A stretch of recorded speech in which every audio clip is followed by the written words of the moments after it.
Aloha and good afternoon or good morning. My name is Jürgen Steinmetz, joining you from the Breaking News Show in Honolulu, Hawaii.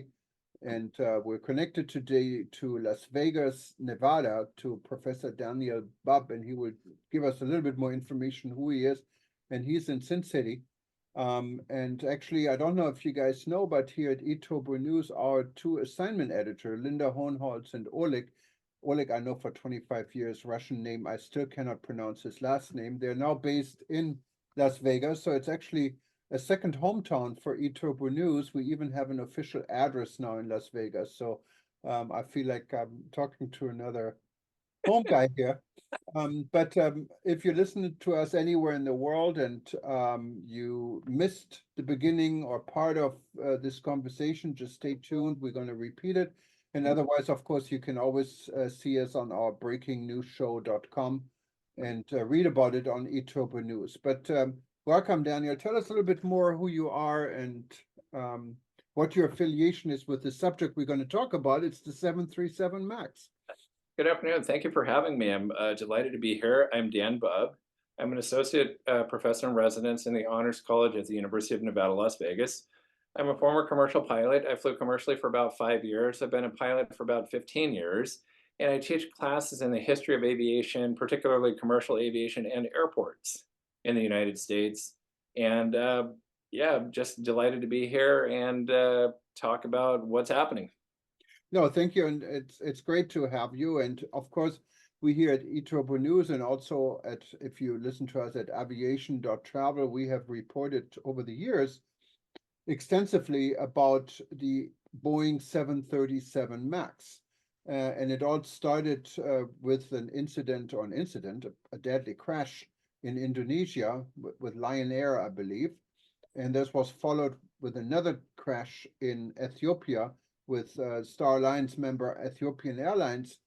And first, when the story developed, it was, oh well, there's an African carrier, and Boeing is safe, but maybe the pilots didn't know what they're doing, and it turned out to be completely different. Actually, I just told Daniel before we started here, I went to Addis Ababa, and actually I saw after the crash the training center. I think it's the only aviation training center in Africa, and I was quite impressed. We did a story on this as well, how pilots are trained.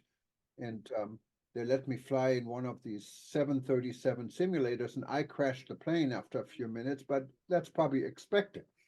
And but Daniel, tell us a little bit more when we go back in the history, everything has changed quite a bit when it came to the reason of these accidents. There were flaws at Boeing, shortcomings, commercial interest maybe being more important than safety issues. So what happened, maybe in a nutshell? Sure. Well, to provide a little bit of history for your viewers and your listeners, the 737 has been the workhorse of Boeing ever since late 1960s.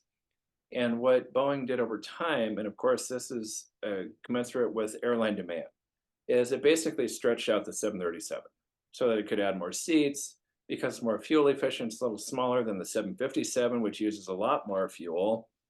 They decided to do that. So over time, they've been stretching the 737 into the 700 series, 800 series, 900 series, and now we have the MAX series. And we've run into some problems. So, for example, the two aircraft accidents that you cited were caused by computer software issues, in that the pilots would do some sort of input, but because of the computer software system, the glitch in it, the airplane wanted to do the opposite. So that created an input problem here between the pilots and the aircraft itself, which caused a crash. So Boeing investigated it, discovered that it was in fact a computer software glitch, and they came up with a patch. It's like a 2-hour training patch for pilots. So the pilots basically had to watch, this video for 2 hours and learn how how Boeing fixed this with whatever computer software company they partnered with. So that was one problem there. But now we've come to another problem where Boeing has basically reached out to Spirit Aerospace Systems, which is based in Wichita, Kansas, to basically design these plug doors that they put in the 737. Now, the plug door has a couple of options for the airlines. Okay. They can either actually use it as an emergency exit, or they can leave it with the intention of possibly using it as an emergency exit in the future. And so, obviously, when the Alaska Airlines plane took off out of Portland and reached 16,000 feet, the door blew out off the plane. And that kicked off this whole investigation. And so, come to find out that the bolts were not properly torqued, the holes that were supposed to be drilled were not in the right place. And so they traced it back to Spirit Aerospace Systems, which designs these doors. And according to other media reports, Spirit Aerospace Systems has a history of not doing the work properly. But in the end, it's still ultimately up to Boeing. They're the ones who are designing the plane. They're getting ready to deliver it to their customers, which is United, Alaska, other airlines. And so Boeing ultimately is responsible for making sure that all of those aircraft are safe, that there haven't been any design flaws, and they overlooked this one, and now they're dealing with it with a crisis with it. It is quite amazing because when you know how much is put in safety, every airline says safety comes first. Yes. Now, when you look at the reality, of course, airlines want to fly safely. There is no Mhm. doubt about it, because the pilots are also flying Yeah. and they want to get Yeah. home. Yeah. Yeah. But then I'm just wondering how it's possible that there is no system that could catch these things before something bad would happen. Mhm. And and number two, what I don't understand is I don't remember or recall similar incidents with Airbus. Not that I'm saying Airbus is so much better, but I Right. simply don't recall these type of incidents. Mhm. Why do you think that is? So essentially, what Boeing has in place, and for whatever reason it didn't work, is the mechanics will assemble the plane, and then they have to have a supervisor inspect that and sign off on it, saying yes, this is airworthy, it's safe to go. Somewhere along the way, there was a breakdown where they didn't catch these missing bolts or the bolts that were not properly torqued, and so that's a quality inspection issue that Boeing is having to deal with. And they apparently it wasn't just the Max series, the 900 extended range series. They also found the same problem: either missing bolts, holes that were drilled where they were not supposed to be, or bolts that were not properly torqued. And so it could have caused a similar situation to what happened with the Alaska Airlines flight out of Portland. So this is where Boeing, essentially, when you're designing aircraft, you're supposed to have redundant systems in place to catch this, so that if you miss something, I catch it. Okay, great, we caught it. It's safe. We can safely send the plane to our customers. But something happened here in that process where they didn't catch it. That quality insurance system didn't work, and that's why they've had to stop. And the CEO of Boeing literally went in front of Congress, went in front of all the workers and said, we need to halt production. Because, in fact, if I'm not mistaken, Boeing wanted to step up the number of 737 MAX planes they were designing every month from 30 to 35, 36, and they were waiting to get FAA approval. Well, obviously, that's not going to happen because now the FAA is investigating them, the NTSB is investigating them. The report came out saying that Boeing overlooked, this problem, and like I said, now they have a public relations crisis they're having to deal with. And even the CEOs of United and Alaska, came out and were very angry with Boeing and said, "This is totally unacceptable. How can you send us planes that are not safe?" And if I'm not mistaken, I think the CEO of United is in fact canceling orders from some of the Boeing Max 10s and wants to go with Airbus. Airbus has a little bit of a different system, Hmm. but they've got a lot of redundancy in place. And that's why you have redundancy in case somebody misses it, the next person catches it so that it's safe. So perhaps Airbus has a little more of an efficient system than Boeing, and Boeing needs to rival that. It needs to match that level. Yeah, now, when you look at today's planes, how they're operated, and I know there's a lot more to the Boeing stories because they have been sued in federal court, Yeah. and they literally are on probation And I think Mhm. this probation run That's out a week after this Alaska Airlines incident, so we don't know what the consequences may be right. Right. because of it. Right. So we're probably going to hear a lot more about it. Mhm. And I think if you look at the 737, right? Yeah, I remember these planes from the 60s when Lufthansa had them, or 70s, and I called them city jet. Mhm. But now when you look at these so-called city jets, they're flying between cities like San Francisco and Honolulu. That's where I'm at. Yeah. I've been on a number of United Yeah. 737 Max, Mhm. and Mhm. I always have second feelings on long overwater flights, because if you really realistically look, Hawaii is the most remote island in the world. There's Right. no place to land if something Yeah. happens halfway. Right. Right. And there are two engines. I mean, it's not only, it's also the Airbus Neon is in the same boat. Mhm. Um, Mhm. why is it safe for an aircraft like, for instance, the Airbus Neon and also the Boeing 737 to operate on such long overwater flights? Sure. So what has happened is that there's a system called Extended Overwater Operations, or ETOPS, that has been implemented with the 737. And you're right. 20 or 30 years ago, nobody would have ever thought of flying a 737 from San Francisco to Honolulu because you just don't have the fuel range, right?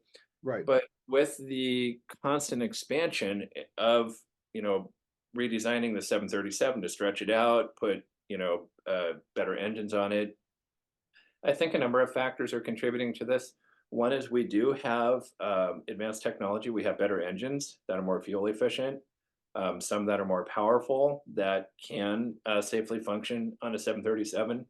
The other thing that's also important for people to realize is that when these aircraft are tested, um, in order for any 737, regardless of what airline it is, no matter where it is in the world, unless it can prove that it can fly on one engine full of fuel, full of passengers, and full of bags, it cannot go into service. That's how powerful those engines are. So people think that, oh no, we lost an engine, we're going to crash. That's not true.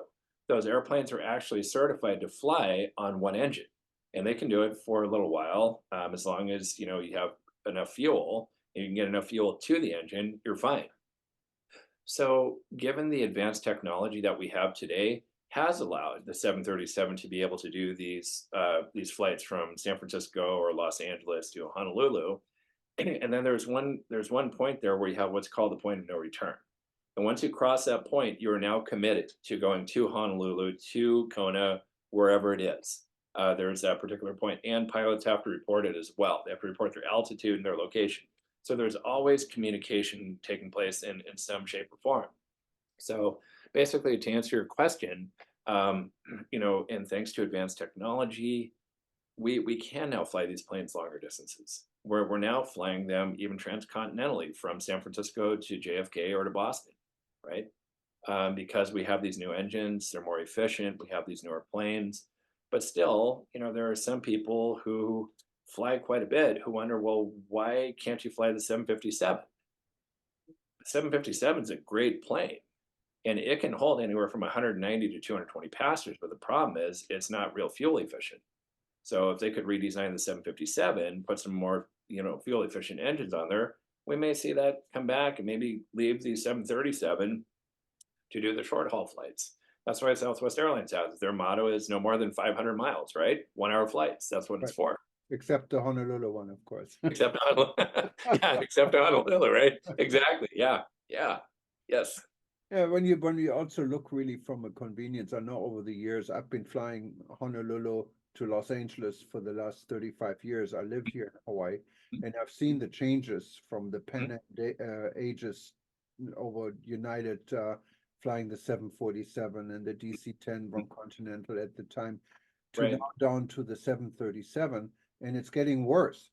I mean, Hmm. you even if you grab a first class seat, you like sardines, you Yes. cannot fit Yes. into the toilet, and Right. it's quite uncomfortable. Yes. What is the advantage flying smaller planes? Because there's fuel efficiency, but Mhm. larger planes, maybe I see this wrong, also have more capacity, and there seems to be the capacity is there, So why are airlines so eager to buy the 737 compared to larger planes? Like I heard the A380 is pretty much dead now. Why? Yes. Yeah. So part of that has to do with fuel costs. Airlines are always hedging their fuel costs, and so they're going to go with what saves them the most money. Like I said, if we can stretch a 737, maybe put slightly larger engines on it, but they're newer engines, they're a little more fuel efficient, and we're going to save money compared to flying a 757, that's what we're going to do. Aircraft manufacturers and airlines work hand in glove according to markets. What is your market? What size is it? What type of plane do you need? If you can get away with flying a smaller version of the plane, that's what we're going to do, right? We're going to go according to your needs. Yeah. And so, yeah, this whole idea of being able to fly smaller planes, it's also a quicker turnaround time. So you have to remember, for example, when you have like a 767 or even an Airbus 380, it can take upwards of an hour and a half to turn those planes. But if I can unload passengers off a 737 within 30 minutes and load the next group on within 30 minutes and off we go, that saves me time, that saves me fuel. When the planes are airborne and they're full of people, that's when they're making their money. And So the faster I can do those quick turns, as we call them in the industry, the more money we're going to make as an airline, more profit. yeah, and it's all about the money. It Mhm. starts from the manufacturing the plane to selecting what planes to use on what routes. So Exactly. Yes. when you keep this in mind, all about the money, how do you make sure planes are built so they're 100% safe? Because it means to spend more money, right? So someone has to spend it. Yeah, if that's what it's going to take to make sure that these aircraft are safe, that's what they need to do. But you have to be careful that you don't cut corners because that's where the problems start to surface. And one possible problem may be that we decided to cut back on maintenance, right? So airlines are looking at places where they can trim back, where they can save money, right?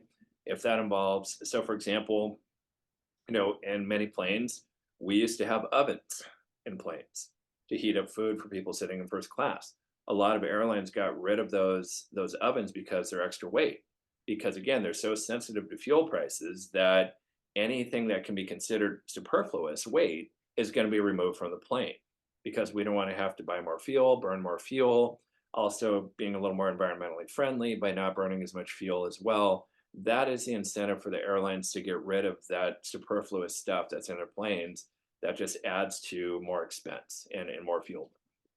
Yeah, when I think the service level of airlines is a whole different story. There's no And more it has changed. ice cream sundaes like they had before, and all of this good stuff. And the nice United had this nice salad Yeah, yeah, before, like a superb yeah. meal, and now you're lucky to get something you cannot really define what it is sometimes. And Exactly. Right.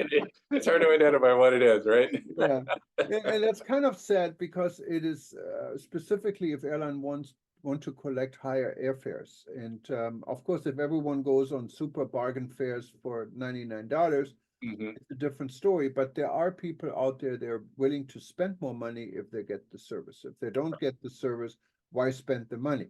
Right. And hopefully the system with all these security issues, also the system of service can be rethought in a lot of ways. And I'm wondering why airlines like Qatar Airways are successful Oh, compared to a US carrier. You always feel like you're going two steps down. Why?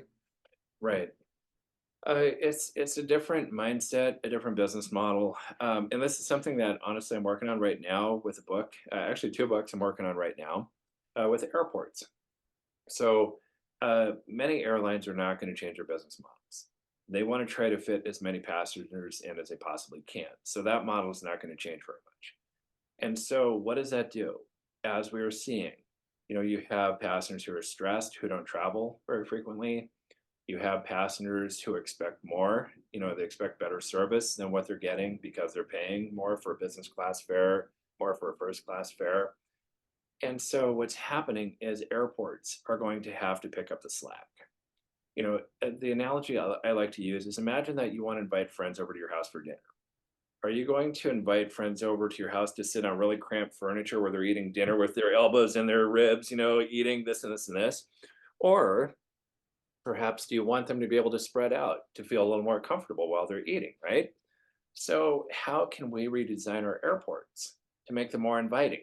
So, for example, Singapore, Changi Airport wins the award every single year for the best airport in the world because of their amenities. It's a very low stress environment. They have a computer with a virtual rainforest. They have local trees and plants and flowers. They have a concierge service where you can take a nap and they'll wake you up before it's time to catch your flight, so you're kind of refreshed. They have a swimming pool, so if you want to swim, you can do that. Um, so how do we make air travel more inviting? How do we make it more enjoyable?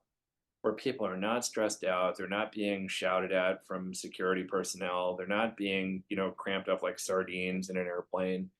And so, yeah, Qatar, some of these other airlines have figured it out. Maybe we don't want to cram so many people into our planes. Maybe we want to try to provide the best quality service we possibly can. And so that's why they do win the awards, the prestigious awards of best service, best airline, best service. And so, yeah, it's to me, to my notion, it's a different mindset. Yeah, It's, yeah, I'm sorry, I don't mean to fine. interrupt you. Yeah, okay. No, no, but if you really see an airport is an interesting subject, so maybe we could have a whole new session on this. But if you Yeah. look at airports, I mean, I'm also among the people who fly constantly to almost any part in the world, and Hmm. you can really see the trend. Once you hit the United States, you're Hmm. on the lowest level of Hmm. any, Hmm. whether it's airlines, whether it's airports, Hmm. and then you go to destinations like Singapore, Hmm. wonderful. Even Hmm. if you go to Bangkok, it's Hmm. definitely better than here. Or if you go to, I've flown last year, I went 4 times to Saudi Arabia in business class on Qatar Airways. What is wonderful, and you go to the airport, you sit in that first class lounge, you don't even want to leave. You say, "Oh, can I take the next flight?" Can I You live know, here, right? you get a different mindset. You have a Yeah, right. wonderful meal. Yeah, exactly. Yes. But it looks like American carriers are slowly picking up. Mhm. And United, I know you flew for United, is an example in with the Polaris facilities. They Mhm. now also offer, for instance, in San Francisco Mhm. or Mhm. in Newark and in Houston. Mhm. They're actually quite good, and Mhm. compared to, they Mhm. can pretty much compete, I think, with a lot of the things that are in the world, but it's not Right. enough. I think this trend has to continue. But then when you go to another airport like Phoenix or um, God knows here Honolulu, you feel like you're really in a third world. So Yeah. it's Yeah. how and airports also there is business opportunities, Yeah. there is Right. shopping opportunities. It's not only the duty-free shops. Right. There is, as you said, there is gym, pools. I mean, all these things are opportunities at an airport. If you Mhm. look at Munich, for example, one of the major shopping centers in the area is part of the airport. Yes. And people Yes. do shop. You have a brewery, you can party, Yes. you can do, why not? Yeah. Right. And the thing you have to remember is airports are your first and last points of contact. So a lot of people are going to remember that. If you have an airport that's crowded, that's dirty, that you have a lot of flight delays, people aren't going to go there. They're going to fly to other airports. So it makes all the sense in the world to try to provide as inviting of an environment as you possibly can. Because, like I said, there are some people who don't fly very much. They're stressed out, trying to find a parking space in a parking garage. They try to figure out how to get their boarding pass. They have to go through security and take off their belt and their shoes and all that stuff. And no wonder when they get to the gate, they're just frazzled. They're stressed. And We that causes a lot of security issues on flights too. Yeah, That's why we have security flights and issues. all of this. So, how do we de-stress these people? And I think that's where Changi and other airports have figured it out by trying to provide as stress-free an environment as they possibly can. And that's why people are going to continue to go to those airports. If you're going to an airport, like I said, that's very dirty, that's very congested, people yelling at each other, it's very stressful. They're going to go to a different airport altogether. And in which case, that airport loses money and the airlines to an extent lose money. And then you said you're writing a book about this? Yes, I'm working on a book right now, looking at the connectivity of airports in the United States and the world. but part of that is really focusing on the airport environment because we've done a really good job of talking about airlines and the history of airlines in books, but what about airports? To be fair, some scholars, for example, Janet Bednarik, has written a couple excellent books on airports, but a lot more needs to be done. My book that I published, that was my doctoral dissertation, partly includes what back then was McCarran Airport, but today it's Harry Reid. So it's kind of the history of it. But yes, we need to pay a lot more attention to airports. They are major economic engines in our cities. They are gateways to our cities. And so, when people step into the airport, that's going to symbolize what's in the city. So there's a very deep symbiotic partnership here. And so that's why you always want to have your best presentation, a clean airport. Like you said, amenities. Munich, you got a beer garden. If you want to go have a couple beers. Right. So it's trying to make people feel at home, make the travel experience enjoyable because airlines, for the most part, are not going to change their model. That's going to stay the same. Therefore, that's what I'm writing about. Airports are going to have to pick up that slack and make it more enjoyable for people. Yeah, it's also convenient and efficiency. So if you Yes. look again in Germany at Frankfurt, for example, it's Yes. integrated with the intercity train, and so are many other airports. You can go. I go to Düsseldorf a lot. You don't Yeah. have to fly there. Flights. I mean, you can take a train and get there in 1 hour and 2 minutes from the airport. You're right Yeah. in the center city, or you go to Cologne in less than an hour. So it's Right. amazing. And I don't know why we cannot do this here. But Yeah. let me ask you, your book, is it going to be on Amazon also, or is it? It will. I'm still a few years from publishing it. Okay. But it will. It'll be on Amazon. It'll be on Barnes and Noble, all the common sellers. So yeah. Yeah, let us know. We'd be happy to add it to our bookstore, what is Oh, related to fabulous. Amazon. Yeah, And, that'd be fabulous. yeah, Yeah. and it's really fascinating to talk to you. Hopefully, if you don't mind, we would love to have you back and talk a little bit more. I would love to come back again. Really enjoy the conversation. I'm always glad to help you. Thank you very much, Daniel, and it was a pleasure having you. And Likewise. Thank you. don't gamble all your money in Vegas, but I guess when you live there, you don't really gamble, right? I talked to my friend and I said, no, we no, never really. go to the casinos. We let all the people coming in for the Super Bowl do that. I know that must have been incredible, right? 4,000 private jets came in. Wow, it's amazing. Yeah. It was a big deal, big event. Yeah. And then I'm so happy what happened, because when I first moved to the US from Germany back in '84, one of my buddies was the media relation manager for the Chiefs. And I happened to be in the VIP lounge there several times. So that was always my team. So I'm really happy what's Oh, going good. on. All right. All right. Well, it's a pleasure. I appreciate it. And yeah, be glad to come back anytime. Take care. All Aloha. right. Good day. Bye-bye. Care.